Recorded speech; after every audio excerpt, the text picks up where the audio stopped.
through Fiorello LaGuardia, or you go through any of the politicians whose names nobody will ever know, that at some point it dawns on you that government was the vehicle that brought the Italian Americans into mainstream American. Some of them went, as I said, were professionals, were doctors, lawyers, and everything else. But for those that were not professionals, like my father, they rose socially. The Italian Americans rose socially because many of them were in government, and that's how they elevated themselves and gave themselves credibility in their own community. It is really the opportunity to run for office that I believe elevated the Italian Americans, whether it was in New York City Council, or whether it was in Monroe County or any place else like that. That's the one thing that allowed you to gain status without being a professional person. Neighborhoods then were very ethnic. You could very well live your entire life on 3rd Street and 1st Avenue and not hear any English, not hear any other languages. Our butcher store was Don Michelangelo. That's where they got the meat. Don D'Angelo was the grocer. He owned the grocery store. We had all these service stores, the fruit markets and things like that, all Italians. And the Jewish people went to the Jewish stores, which were along 2nd Avenue. From 1st Street to 7th Street was this mix of Italian and Jewish. On 7th Street was Polish, and it was heavily Polish for 3 blocks. Then 10th Street was Ukrainian. It was a very insular community in many respects. As I said, you were either Italian and Irish, or you were Greek. You didn't travel beyond those boundaries. And if you did, you went to visit a relative who lived in another part of the city that was pretty much the same as yours. You know, if you went to Brooklyn and Bensonhurst, if you had cousins there, everybody there looked like you. If you went to Bay Ridge, everybody looked like you. We didn't really interact much. When I grew up, you know, we played football in the middle of the street with Irish kids and German kids, and it was what I call a melting pot. So it wasn't totally Italian. Now, when I went to school, I went to a parochial school, Our Lady of Pompeii Parish School. Everybody in that class was Italian. I can't remember almost anybody who wasn't. So I grew up in a very Italian-American culture.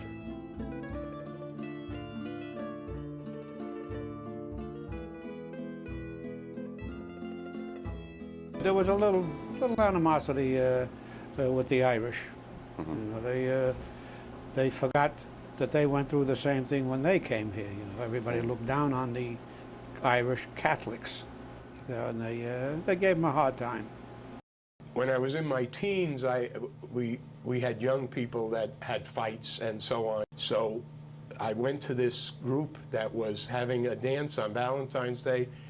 Some of the Italian fellas wanted to have fights with the Jewish fellas, and I was hanging around with the Jewish fellas. So when they came in, they thought that I was Jewish, and I, being too proud to say anything other, I went outside to fight with them, and I fought with the first one, and then I fought with the second one, and then somebody hit me from behind. I hope it wasn't an Italian, but he hit me from behind. I then became unconscious and sustained a good beating, a very good beating. And some passerbys who happened to be Irish said, "Let's help beat this Jewish guy." Me.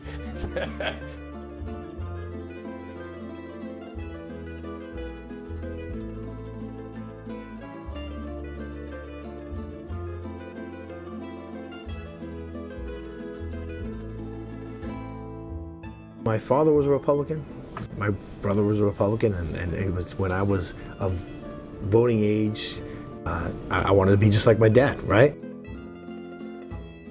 Well, my father was a Democrat, my mother was a Democrat, my brother was a Democrat, I was going to be a Democrat.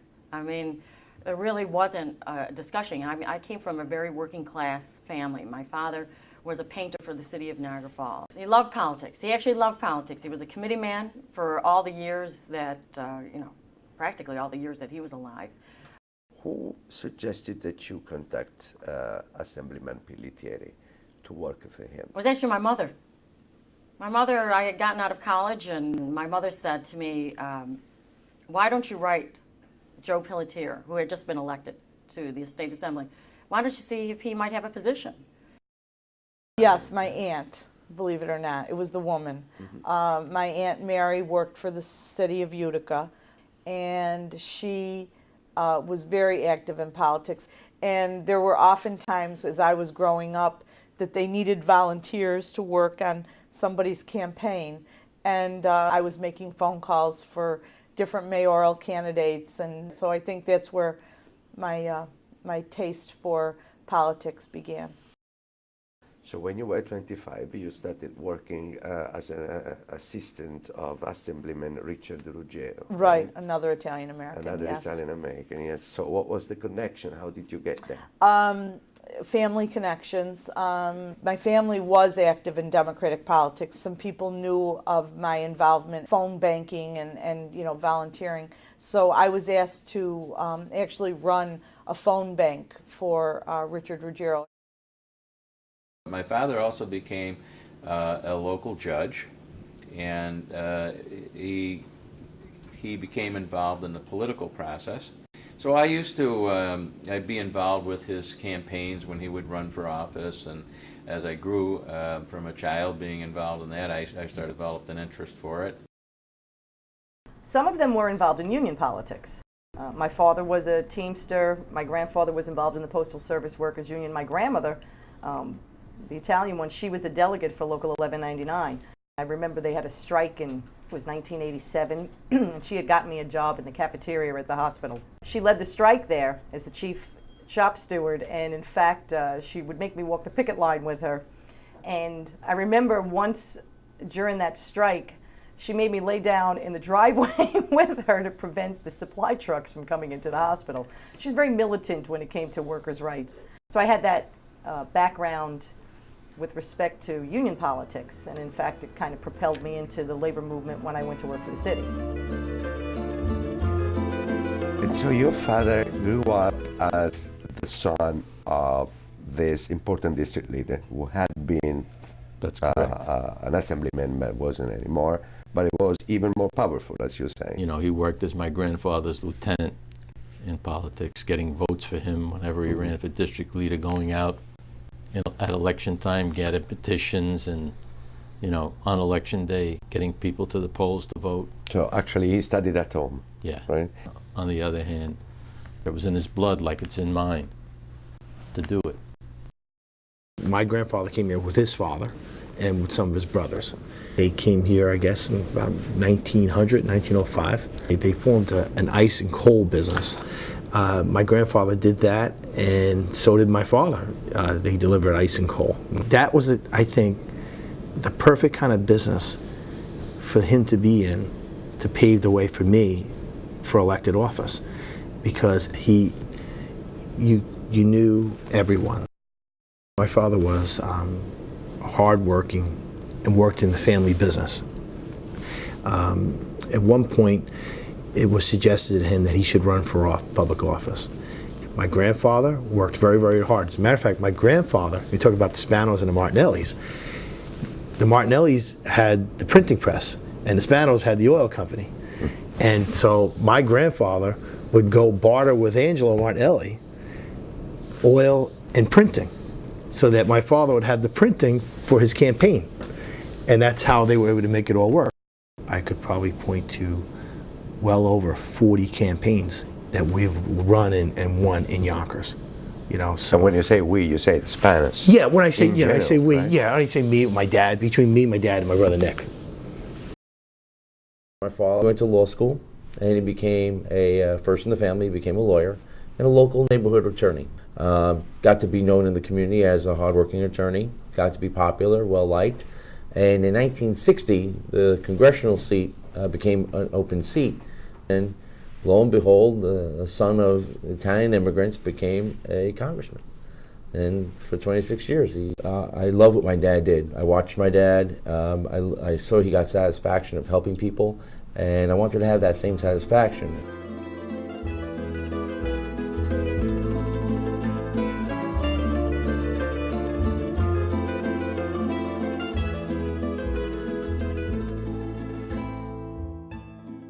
Nothing at all.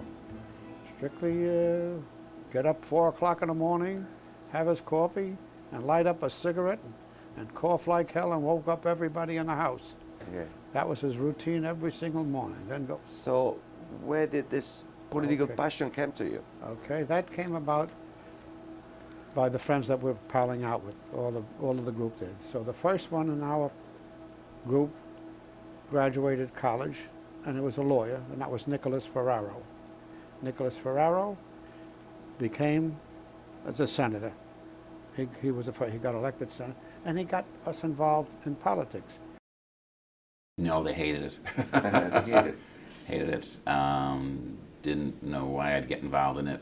So when I was interested in running, one prominent family that helped me in my hometown was Italian American, the Signoracci family. And in fact, the grandson is now interning in my office here. But Ralph Signoracci at the time was involved in Democratic politics in my hometown. He was one of the first fellows that said, "You should run. We think you can win with a lot of work." And I had the people that ran my grandparents' bar and grill and restaurant, Gristini, was prominent too, and he said, "You've got to do this." So there were some Italian Americans involved, even initially when I ran.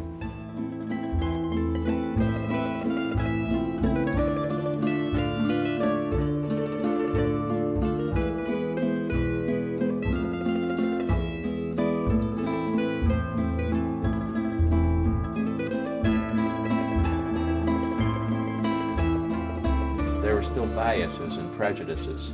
And so to see not only my father, who had a hard time being accepted as a volunteer fireman and a volunteer ambulance person, because the firemen, especially at the time, didn't allow Italians to come in. To see him overcome some of these obstacles of prejudice and bias also inspired me to get involved in politics as well. So interestingly enough, all of the political fights that my grandfather had were against Jewish candidates. They were, trying to emerge as the power, the political power.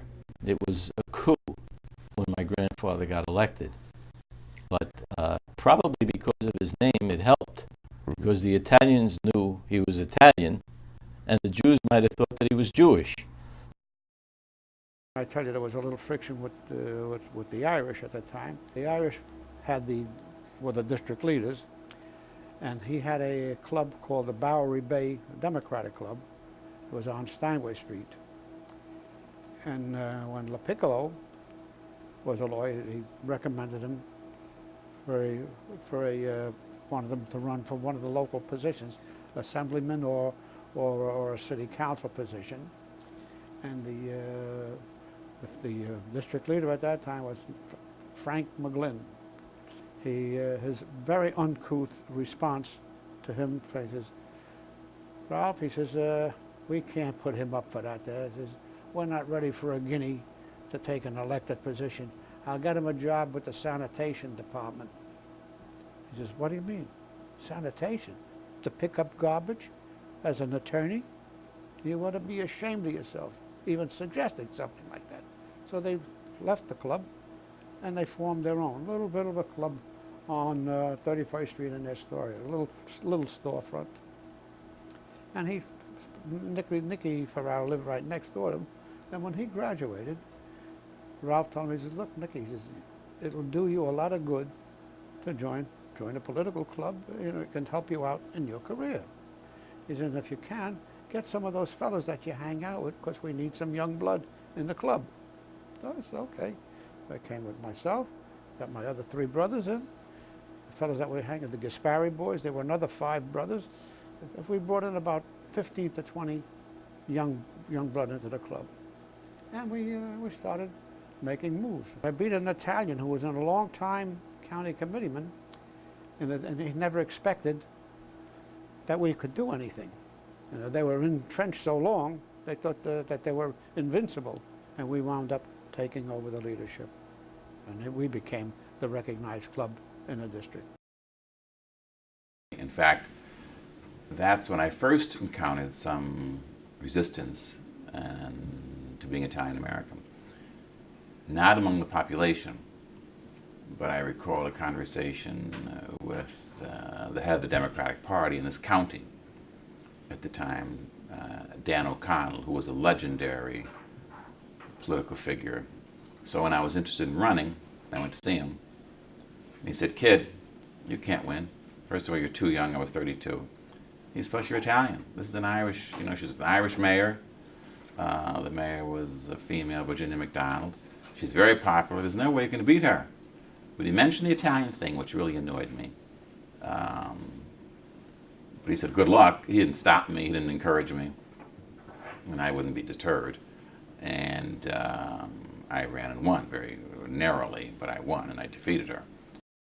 Well, the Democratic Party on Staten Island, and again, I came into it much later time, had traditionally always been controlled by the North Shore of Staten Island and was overwhelmingly Irish. When the Verrazano Bridge was built and you had a large influx of Italians to Staten Island, it kind of changed the makeup of the island in many ways and also changed the politics of the island. Most Italian Americans who got involved in island politics felt that they weren't as welcome in the Democratic Party. When I got elected, I think I was the first woman ever to represent Staten Island in the state Senate, but I was running on the North Shore, and I was an Italian American. So there were some people in the party who never said it to my face, but I know they said it behind my back. They didn't like the fact that this seat was going to an Italian. And I actually had to tell some of them that I was also Irish, and then they were like, "Oh, wow, that's not so bad."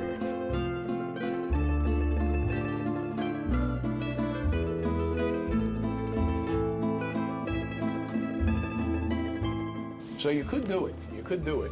The ethnic background helps. When Alphonse took on Senator Jacob Javits, he virtually had no support, none. I think he went to Syracuse University. We would travel by plane upstate.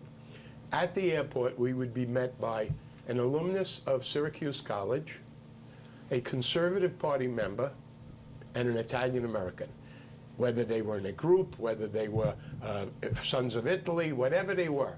And those were the people that supported him. They weren't interested in the main in his general positions, but they were interested in the fact that he was Italian American, he seemed a compassionate individual, and he was somebody that could do us proud. That's what they were interested in. It's the same with me. Traditionally, Italians were Democrats. So what you got to do is make them aware of the fact that you're running, make them aware of the fact you're Italian American, but there are still some Italian Americans who will try to give the benefit of the doubt to somebody who's Italian American. And I think that was a strength of mine, it was a strength of Alphonse's, and it's a strength of Rudy Giuliani's. But it's not a case that you are naming Serf Maltese, Alphonse D'Amato, and Rudy Giuliani. I don't think you will vote for a Democrat only because he's an Italian American. Would you? Well, I wouldn't. We're Democrats. Whether you're Irish, Jewish, Italian. So why would we be backing a Republican, whether he's Italian or not? Makes no difference. That's not what we're in the game for. You're part of your party politics. You're part of the Republican Party, vote for the Republican. So what is the difference between an Italian American Democrat and an Italian American Republican? It's the agenda. The Republican Party basically was the party of the business community, business and the wealthy. You take a look at the Republicans. They represent mostly upstate, affluent, white communities. The city of New York is a mixture. We do have a melting pot, except that they all didn't melt together like we wanted them to. They're in the pot, but they're all separated, you know? Like pasta fazool, everything is on the side. They don't mix them together. You've got to put them into a blender to get them to mix. But that's the difference on here. We're so diversified here. We've got everybody here, mostly poor. So we represent most of the people who need help. than the Republicans. I've never asked anybody to vote for me, though, because I'm Italian American. That's an accident of birth. You know, it doesn't, that's not a qualification for holding office. Have some people voted for me because I'm Italian American? I'm sure they have. And I appreciate that. I take the vote. But by and large, I don't think that's a qualification. Politics is strange. Of course, you're going to campaign as an Italian American in the Italian part of your district. That goes without saying. But it doesn't mean that you're going to play it up when you're in other ethnic areas. So, and that's true today as it was then.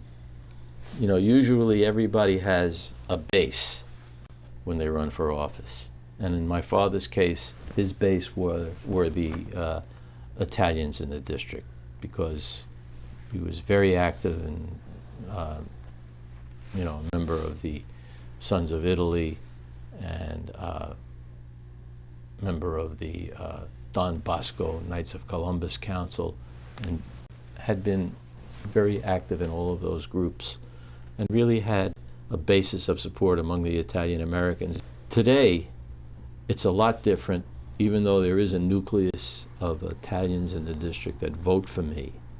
The district has changed so much.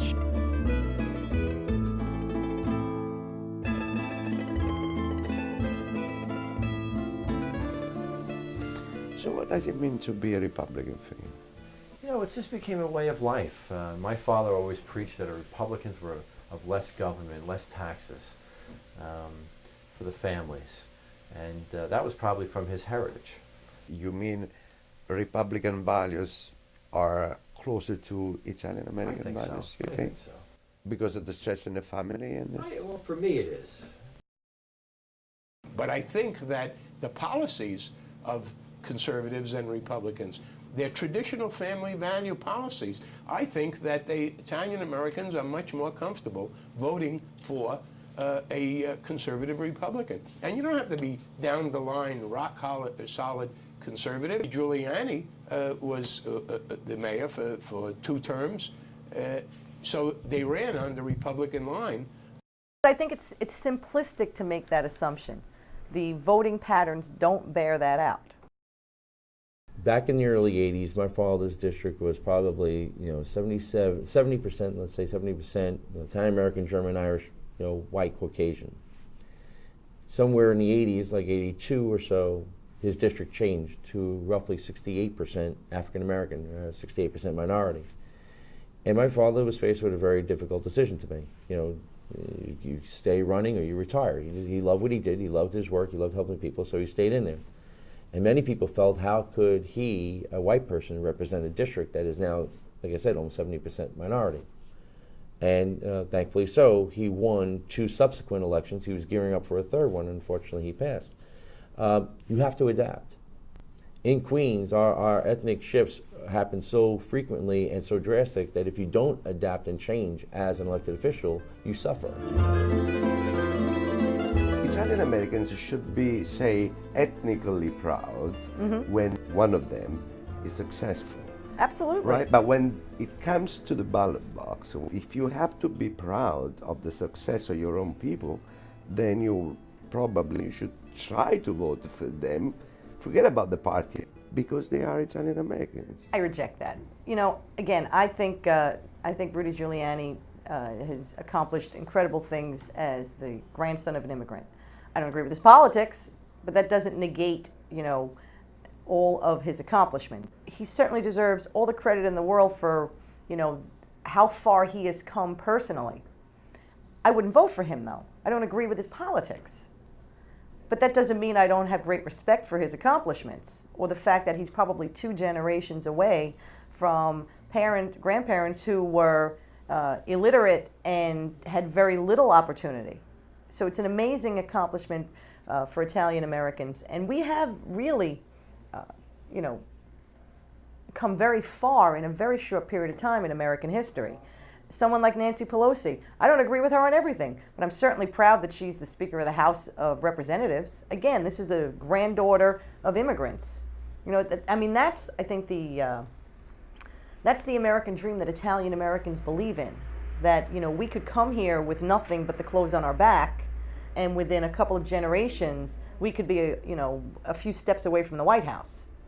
That's the Italian American experience that we should all be proud of, regardless of what the person thinks or what the person stands for.